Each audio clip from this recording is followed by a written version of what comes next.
வணக்கம் நண்பர்களே. நம்ம திராட்சை செடியை ஒரு தடவை நடவு பண்ணால் போதும். அது 12 வருஷத்துக்கு காய்க்கும். முதலாக காய்ப்புக்கு வர்றதுக்கு ஒரு வருஷம் ஆயிரும். அப்படி நம்ம ஒரு வருஷம் செடியை நடவு பண்ணி வளர்த்த பிறகு பக்க கிளையில் கட் பண்ணி விடணும். அதாவது கவாத்து பண்ணி விடணும். அப்படி நம்ம கவாத்து பண்ணுறப்ப பக்க கிளைகள் எண்ணிக்கை அதிகமாக இருந்துச்சுன்னா நம்மளுக்கு அதிலிருந்து வரக்கூடிய திராட்சை மகசூலும் அதிகமாக இருக்கும். அதாவது கவாத்து பண்ணுறப்ப 4 குச்சிகள் இருந்துச்சுன்னா நமக்கு 4 திராட்சை பூக்கள் கிடைக்கும். அதே இது 20 குச்சிகள் இருந்துச்சுன்னா 20 திராட்சை பூக்கள் கிடைக்கும். நம்ம எப்படியும் இந்த திராட்சை செடியை முதல் ஒரு வருஷம் வளர்த்துட்டே ஆகணும். நம்ம ஒரு செடியை வாங்கினோமா, நடவு பண்ணோமா, பந்தல் போட்டோமா, வளர்த்தோமா, கவாத்து பண்ணோமான்னு இல்லாமல் இப்படி ஒரு வருஷம் வளர்க்கக்கூடிய கட்டாய டயத்திலேயும் நம்மளுக்கு குச்சிகளோட எண்ணிக்கை அதிகரிக்கிற மாதிரி வளர்த்துக்கிட்டோம் அப்படின்னா நம்மளுக்கு முதல் வருடத்திலிருந்தே திராட்சை மகசூல் அதிகமாக கிடைக்க ஆரம்பிக்கும். தொடர்ந்து 10-12 வருஷத்துக்கு நம்மளுக்கு காய்ச்சிக்கிட்டே இருக்கும். அது மட்டும் இல்லாமல் கருப்பு பன்னீர் திராட்சையை பொறுத்தளவில் தனக்கு பிடிச்ச மாதிரி வாழக்கூடிய சாதுவான ஒரு செடி. ஆடிப்பட்டம் தைப்பட்டம் மாதிரி இதுக்கு தனியாக சீசன் எதுவும் இல்லை. தனக்கு எப்போ தோணுதோ அப்போ பூக்கள் போடும். எங்கேயாச்சும் ஒரு இடத்துல காய்க்கும். அந்த காய்கள் பழமாறதுக்கு முன்னால் இன்னொரு இடத்துல பூக்கள் போடும். இப்படித்தான் திராட்சை செடியோட வளர்ச்சி இருக்கும். இப்படித்தான் திராட்சை செடியும் காய்க்கும். ஆனால் இந்த முறையில் நம்ம திராட்சை செடியை வளர்த்தோம் அப்படின்னா ஒரு 2 வருஷத்துக்கு மேலே அந்த செடியிலிருந்து முறையான ஒரு காய்ப்பு எதுவுமே கிடைக்காது. நம்மளுக்கு தேவையான மகசூலும் எடுக்க முடியாது. அப்போ நம்ம ஆரம்ப கட்டத்தில் திராட்சை செடியை வளர்க்குறப்பையவும் இந்தந்த சமயத்தில் காய்க்கணும், இந்தந்த சமயத்தில் வளரணும், இந்தந்த சமயத்தில் பூக்கள் போடணுன்ற விஷயங்களை நம்ம கற்றுக் கொடுக்கணும். இப்படி கற்றுக் கொடுக்கக்கூடிய விஷயங்களை உள்வாங்கிக்கிட்டு நல்லபடியாக காய்க்கக்கூடிய ஒரு நுண்ணறிவு மிக்க செடி தான் திராட்சை செடி. அப்போ நம்ம வளர்க்கக்கூடிய திராட்சை செடி நிறைய காய்க்கிறதுக்கும் நிறைய வருஷங்கள் காய்க்கிறதுக்கும் அடிப்படையாக இருக்கக்கூடிய இந்த ஒரு வருஷ வளர்ப்பை பற்றி நம்ம முதல்ல கற்றுக்குருவோம். நம்ம கற்றுக்கிட்ட விஷயங்களை நம்ம செடிகளுக்கு கற்றுக் கொடுப்போம்.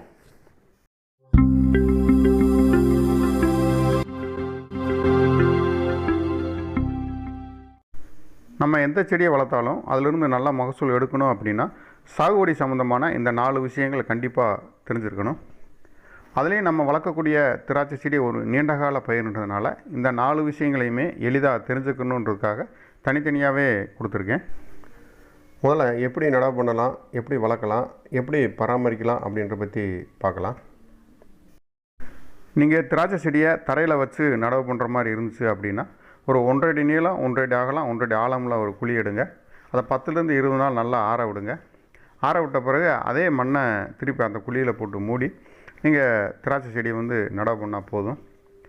இதே இது நீங்கள் மாடியில் வளர்க்குற மாதிரி அபிப்பிராயம் இருந்துச்சுன்னா ஒரு 50லேருந்து 100 லிட்டர் ட்ரம் எது நம்மளுக்கு அவைலபிளாக கிடைக்குதோ அந்த ட்ரம் எடுத்துக்கோங்க.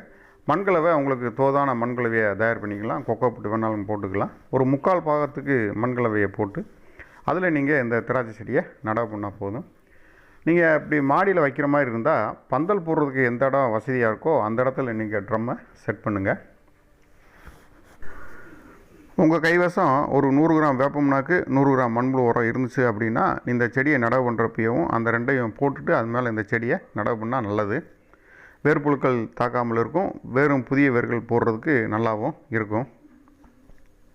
செடியை நடவு பண்ணதிலிருந்து முதல் ஒரு வாரத்துக்கு ஏதாவது ஒரு வேளை தண்ணி ஊற்றினா போதும். அது காலையில் இருக்கலாம் அல்லது சாயங்காலமாக இருக்கலாம். தண்ணி எப்பயும் தேங்கி நிற்காத அளவுக்கு இருந்தாலே போதும். அடுத்து பந்தல் வரைக்கும் எப்படி வளர்க்கலாம் அப்படின்ற பற்றி பார்க்கலாம். நம்ம செடியை நடவு பண்ணதிலிருந்து 15லேருந்து 20 நாள் வரைக்கும் அந்த செடியில் எந்த விதமான வளர்ச்சி எதுவுமே இருக்காது.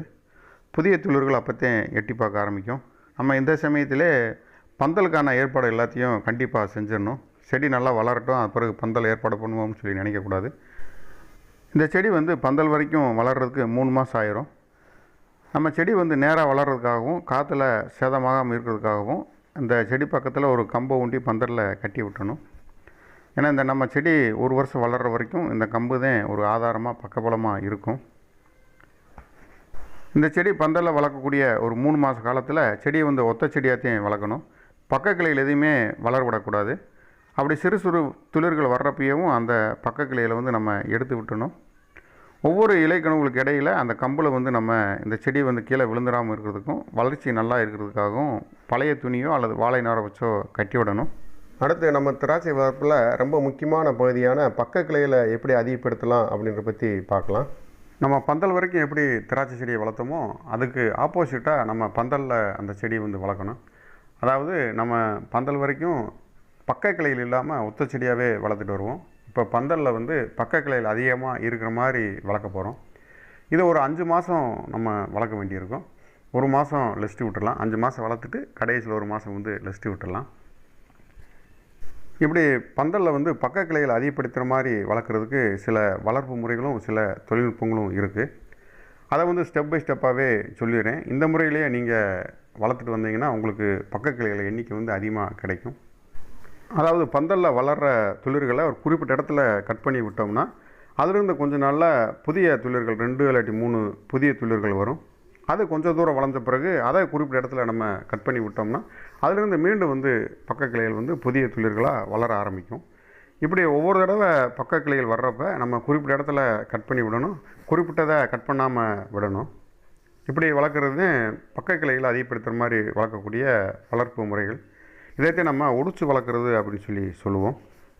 இந்த ஒடிச்சு வளர்க்குறத ஒரு 15 நாளைக்கு ஒரு தடவை செய்யணும். செடி கொஞ்சம் ஆரோக்கியமாக இருந்தால் 15 நாள்லேயே செய்யலாம். கொஞ்சம் சுமாரான செடியாக இருந்தால் அது 20 நாள் வரைக்கும் எடுத்துக்கிறோம்.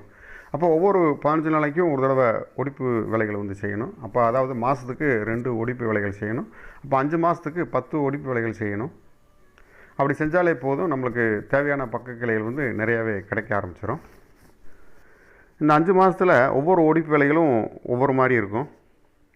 நீங்கள் இது சம்மந்தமாக தெளிவாக தெரிஞ்சுக்கணும் அப்படின்னா நாங்கள் திராட்சை செடி நடவு பண்ணதுலேருந்து கவாத்து பண்ணுற வரைக்கும் என்னென்ன சமயங்களில் என்னென்ன வேலைகள் செய்யலாம்னு சொல்லி ஒரு வீடியோ தொடர் ஒன்று போட்டோம். அதில் மொத்தம் ஒரு 15 வீடியோக்கள் இருக்குது.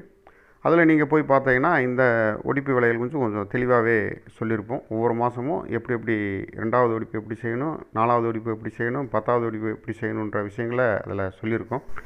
காய்ப்பூச்சிகள்னு என்ன, வளர்ப்பூச்சிகள்னு என்ன, ரெண்டையும் எப்படி பராமரிக்கணும் அப்படின்ற தகவல்களும் அந்த வீடியோக்குள்ளே இருக்குது. அதோட விவரங்களை வந்து டிஸ்கிரிப்ஷனில் ப்ளேலிஸ்ட்லேயே கொடுத்துருக்கேன், ஐகார்ட்லேயும் கொடுத்துருக்கு. நீங்கள் திராட்சை செடியை நல்லா வளர்க்கணும்னு நினச்சிங்கன்னா, நல்லபடியாக மகசூல் எடுக்கணும்னு நினச்சிங்கன்னா நீங்கள் அந்த வீடியோக்களை செக் பண்ணாலே உங்களுக்கு தேவையான தகவல் வந்து கிடைக்கும். அடுத்து நம்ம திராட்சை செடி நல்லா காய்க்கிறதுக்கு கொஞ்சம் ஓய்வு கொடுக்கணும். அது எப்படின்னு சொல்லி பார்க்கலாம். நம்ம இறுதி ஒடிப்பை முடித்த பிறகு கவாத்து பண்ணுறதுக்கு 1 மாதத்துக்கு முன்னால் திராட்சை செடிக்கு வந்து ஓய்வு கொடுக்கணும். இந்த 1 மாத ஓய்வு காலத்தில் வளர்ப்பூச்சிகள் எல்லாமே காய்ப்பூச்சிகளாக கன்வெர்ட் ஆகிரும். இப்படி கன்வெர்ட் ஆனால் மட்டும்தான், அதாவது பழுப்பு கலந்த சிவப்பு நிறத்தில் மாறினா மட்டும்தான் நம்மளுக்கு முதல் கவாத்துலேருந்தேவும் நிறைய மகசூல் வந்து கிடைக்க ஆரம்பிக்கும். அவ்வளவுதாங்க திராட்சை வளர்ப்பு.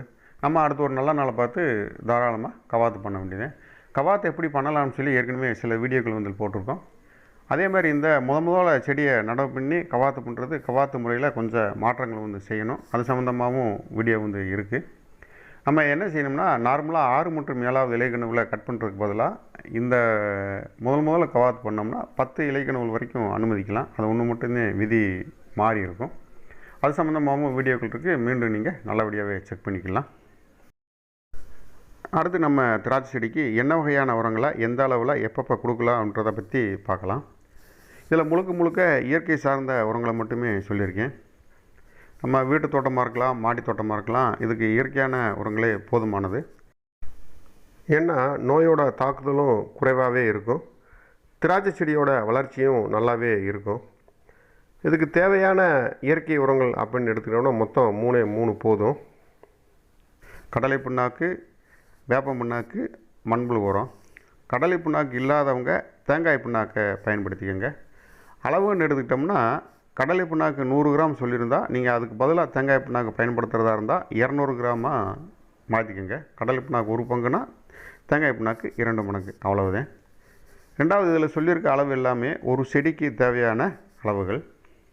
நீங்கள் கடலை புண்ணாக்கு ஊற்றுறீங்கன்னா ஒரு நாளைக்கு முன்னாலே தண்ணியில் தேவையான அளவு தண்ணியில் ஊற வச்சு நீங்கள் அது நல்லா ஊறின பிறகு வேறு பகுதியை சுற்றியும் ஊற்றி விட்டுட்டு மண்ணை போட்டு மூடி விடுங்க. நீங்கள் மாடி தோட்டங்களை வைக்கிற மாதிரி இருந்தால் உங்களுக்கு மண்ணை வந்து போடுறதுக்கு வசதி இருக்காது. அதனால் வேறு சுற்றி சின்னதாக ஒரு வேர்களை பாதிக்காத அளவுக்கு ஒரு பள்ளம் எடுத்து அந்த பள்ளத்தில் இந்த பிண்ணாக்கு கரைசல் ஊற்றி அதே மண்ணை போட்டு மூடி விடலாம். இது ஒரு பாதுகாப்பான முறை. செடியை நடவு பண்ணி பந்தல் வரைக்கும் ஏறுறதுக்கு 3 மாதம் எடுத்துக்கிறோம். ஒரு சில இடங்களில் 4 மாதம் வரைக்கும் கூட ஆகும். நடவு பண்ணி 20வது நாள்லேருந்தே பிண்ணாக்கு கரைசல் வந்து ஊற்ற ஆரம்பிக்கலாம்.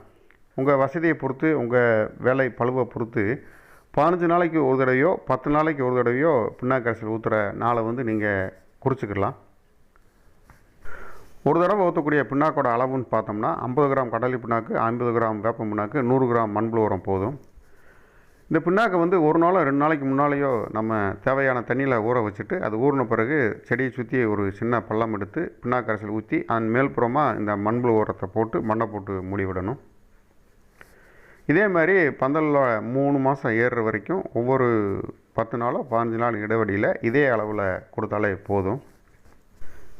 செடி பந்தல் ஏறி படற சமயங்களில் நம்ம ஒடிப்பி வேலைகள் செய்வோம். அந்த சமயத்தில் பக்க கிளைகளோட எண்ணிக்கை வந்து அதிகமாக இருக்கும். நம்ம அப்போ பிண்ணாக்கு கரைசலோட அளவையும் அதிகப்படுத்திக்கணும். மொத்தம் 5 மாதம் நம்ம இந்த பிண்ணாக்கு கரைசலை வந்து பந்தலில் படறப்ப கொடுக்கணும். அதேமாரி உங்களுக்கு தோதுவான நேரம் 15 நாளைக்கு ஒரு தடவை கொடுத்தா கூட போதும். அளவுன்னு எடுத்துக்கிட்டோம்னா வேப்ப பிண்ணாக்கை வந்து 15 நாளைக்கு ஒரு தடவை கொடுக்காம 30 நாளைக்கு ஒரு தடவை கொடுத்தா போதும். கடலை பிண்ணாக்கு 100லிருந்து 150 கிராம். உங்களோட செடியோட வளர்ச்சியை பாருங்கள். பக்க கிளைகள் நிறையா இருந்துச்சுன்னா 150 கிராம் கொடுங்க. இல்லை அளவான இருந்துச்சுன்னா 100 கிராம் கொடுங்க. கடலை பிண்ணாக்கு 100லிருந்து 150 கிராம். வேப்ப பிண்ணாக்கு மாதத்துக்கு ஒரு தடவை அதே மாதிரி 100 கிராம் கொடுத்தாலே போதும். மண்புழு உரம் பொறுத்தளவில் 200 கிராம் கொடுத்தா போதும். அதை ஒவ்வொரு 15 நாளைக்கு ஒரு தடவையும் நீங்கள் பிண்ணாக்கு கொடுக்குறப்பையும் மண்புழு உரம் வந்து தாராளமாக கொடுத்துக்கலாம். அடுத்து எப்பப்போ தண்ணி ஊற்றலான்ற விஷயத்தை பற்றி பார்க்கலாம். நம்ம செடியை நடவு பண்ண பிறகு முதல் 20 நாளில் எப்படி தண்ணி ஊற்றணுன்ற விஷயத்தை ஏற்கனவே இந்த வீடியோவோட ஆரம்பத்திலே நம்ம பார்த்துட்டோம். அது பிறகு என்ன செய்யலாம் அப்படின்னா, மொத்தம் 3 ஃபார்முலாதே. நம்ம பிண்ணாக்கு தண்ணி ஊற்றுற அன்னைக்கு ஒரு தண்ணி விடணும். அதிலிருந்து 3 நாள் கழித்து மற்றொரு தண்ணி விடணும். அதிலிருந்து 7 நாள் கழித்து இன்னொரு தண்ணி விடணும். நீங்கள் அடுத்து தண்ணி ஊற்ற போகிற சமயத்தில் நீங்கள் பிண்ணாக்கு ஊற்றுறதுக்கான டைம் சரியாக வந்துடும். இந்த முறைகளில் தண்ணி ஊற்றினாலே போதும். நம்ம செடி வந்து பந்தலில் படற வரைக்கும் தண்ணியோட தேவை வந்து கொஞ்சம் அதிகமாகவே இருக்கும்.